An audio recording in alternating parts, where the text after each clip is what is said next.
The price of not needing anyone. They don't say it aloud, but you've felt it.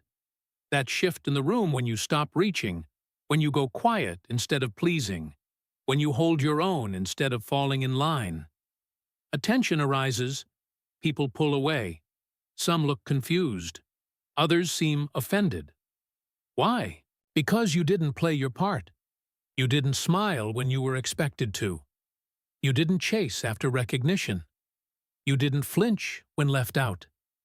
And somewhere, deep inside them, that unsettles them. Because your stillness mirrors their chaos. Your calmness disrupts their urgency. Your refusal to seek validation exposes their hunger for it. And so, you become dangerous. Not for what you do, but for what you don't need. You've been called cold, distant, detached. But perhaps those are just names they use for those who don't beg. Perhaps that's what they call people who have reclaimed themselves. The truth is simple. Most people are addicted to being liked. They are driven by a subconscious contract. I act how you want, and in return, you approve of me. But when you tear up that contract, you threaten the entire social structure. You see, society is not built on freedom. It's built on consensus, agreement, obedience. You wear what's trending, not because you love it, but because you fear standing out. You say what's polite, not what's true. You chase dreams handed down to you, not dreams born within. But then, there are people who fracture that illusion. The ones who step out of line, not loudly, but fully. They don't demand attention. They don't provoke. They just exist, untouched by the need to belong. And in that silence, they become mythic.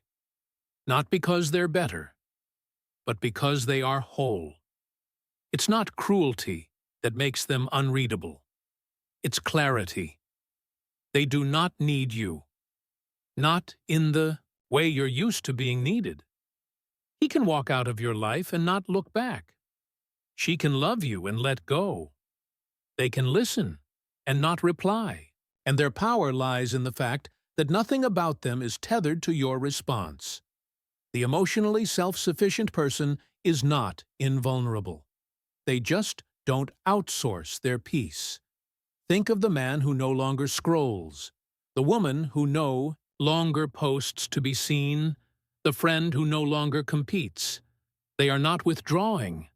They are recentering. They are not aloof. They are present, just not in the way you've been taught to recognize.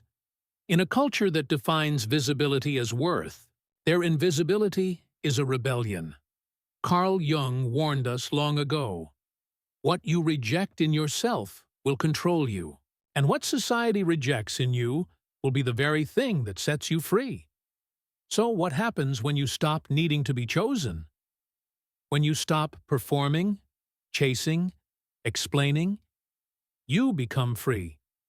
And that freedom is both beautiful and terrifying. Because once you realize you can be whole without applause, you stop dancing for a stage you never asked to be on. But here's the cost. You will be misunderstood. You will be misnamed.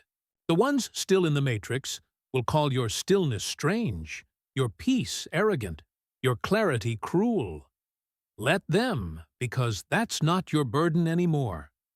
Your only task now is to be. Not impress. Not explain. Just be. And that, in a world of constant noise, is a revolutionary act, the myth of connection and the courage to walk alone. They warned you about loneliness, told you it would swallow you. That silence would mean something is wrong. That if you're not constantly surrounded, constantly seen, constantly liked, you've failed. But what if that's the great illusion? What if the most dangerous kind of person is not the one who is surrounded, but the one who can walk alone, unshaken, unthirsty, and unafraid. See, emotional self-sufficiency isn't isolation, it's clarity. It's when you realize that love is not performance, and connection is not currency. Most people don't want intimacy. They want reassurance. They want to be told they matter, not by becoming someone who matters, but by being liked. That's why social media is so addictive. It turns your worth into numbers. It gives you feedback loops, hit after hit of dopamine, approval on tap. But the man who doesn't post, the woman who doesn't seek attention, the soul who doesn't need the constant applause, they become untouchable. And that's terrifying, because you can't manipulate someone who doesn't need your validation. You can't guilt them. You can't bait them. They don't flinch at silence. They don't chase closure. They walk away not out of spite, but sovereignty. This is the true individuation Jung spoke of. Not just separation from the collective, but the creation of a self that is not hostage to it. You start to reclaim your intuition, your timing, your space. You realize most arguments are not worth having. Most apologies are not worth waiting for. Most invitations are not worth accepting.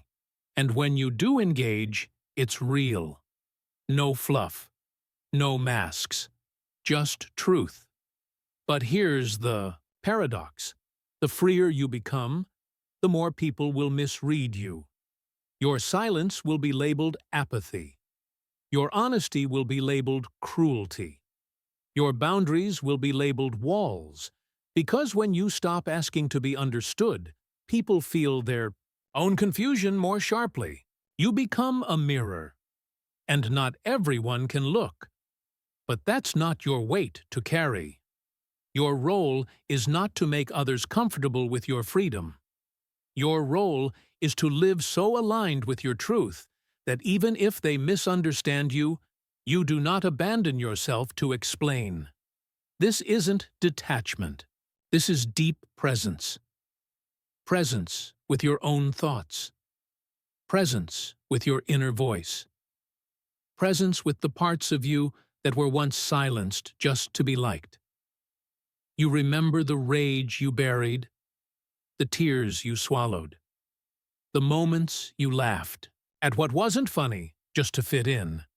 Now you say no, not to punish, not to control, but because your peace is more valuable than their comfort. And this, ultimately, is the quiet rebellion, to no longer need them, to want what is true more than what is popular, to choose solitude not out of fear, but out of reverence.